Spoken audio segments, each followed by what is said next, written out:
નમસ્કાર ખેડૂત મિત્રો, સ્વાગત છે બધા મિત્રોનું અમારી યુટ્યુબ ચેનલમાં. હું છું આપનો મિત્ર ભાવિ વઘાસિયા.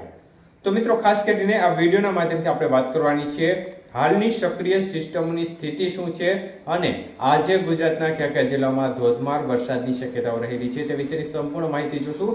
તો જે પણ મિત્રો નવા હોય તે ચેનલને સબસ્ક્રાઇબ કરી લેજો. તો મિત્રો, ખાસ કરીને સમગ્ર ભારતના ભાગોમાં ચોમાસું બેસતાની સાથે ચોમાસું ધારીનું નિર્માણ થઈ ગયું છે અને એક પ્રકારે જોવા જઈએ તો નિર્ધારિત સમય કરતાં આ વખતે ચોમાસું છે તે સમગ્ર ભારતમાં પહોંચી ગયું છે.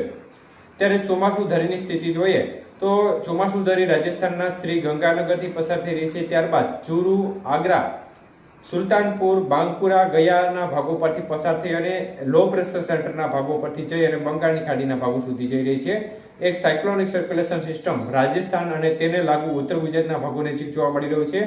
તો લો પ્રેશર સિસ્ટમ છે તે ગઈકાલે જે લોકેશન ઉપર હતી, મતલબ કે કોલકાતા નજીક પશ્ચિમ બંગાળના ભાગોમાં હતી, તે સિસ્ટમ હજી પણ ત્યાં સ્થિર જોવા મળી રહી છે અને હજી પણ લો પ્રેશર સ્વરૂપે જોવા મળી રહી છે. તો બંને સિસ્ટમ એટલે કે જે સાયક્લોનિક સર્ક્યુલેશન સિસ્ટમ રાજસ્થાન ઉપર જોવા મળી રહ્યું છે તેને ઉત્તર ગુજરાત લાગુ વિસ્તાર પર અને જે લો પ્રેશર કોલકાતા નજીક છે, આ બંને વચ્ચે ટ્રફ લાઇન લંબાઈ રહી છે. તો આની સંયુક્ત અસર હેઠળ આજે ગુજરાતના ભાગોમાં વરસાદની ગતિવિધિમાં વધારો થશે. આપણે ગઈકાલના વિડીયોમાં જ કહ્યું હતું કે વરસાદની ગતિવિધિ આજે વધવાની રહેશે. તો આજે વરસાદના વિસ્તારોમાં વધારો થશે. એમાં પણ ખાસ કરીને સૌરાષ્ટ્રની વાત કરીએ તો સૌરાષ્ટ્રના મોટા ભાગના વિસ્તારમાં વરસાદની ગતિવિધિ આજે જોવા મળશે. અમુક વિસ્તારમાં ઝાપટાથી માંડી હળવો મધ્યમ વરસાદની શક્યતાઓ રહેશે અને કોઈ સેન્ટર હોય જ્યાં ભારે વરસાદની સંભાવના પણ રહેશે. તો તે પ્રમાણે જ કચ્છના ભાગોમાં પણ વરસાદની ગતિવિધિ આજે લગભગ મોટા ભાગના સેન્ટરોમાં જોવા મળશે. અમુક વિસ્તારમાં ઝાપટા પડે તો અમુક વિસ્તારમાં હળવો મધ્યમ વરસાદ જોવા મળે. દક્ષિણ ગુજરાતના ભાગોમાં પણ વરસાદની ગતિવિધિ સારી જોવા મળશે. તો તે પ્રમાણે જ મધ્ય પૂર્વ ગુજરાત, ઉત્તર ગુજરાતના ભાગોમાં પણ આજે વરસાદની ગતિવિધિ સારી જોવા મળશે. તો એકંદરે વાત કરીએ તો આજે ગુજરાતના મોટા ભાગના વિસ્તારમાં હળવા મધ્યમ ઝાપટા, અમુક સીમિત વિસ્તારમાં હળવો વરસાદ, તો કોઈ વિસ્તારમાં મધ્યમ વરસાદની શક્યતાઓ છે અને આવતીકાલે હજી વરસાદની ગતિવિધિ થોડી રહેશે.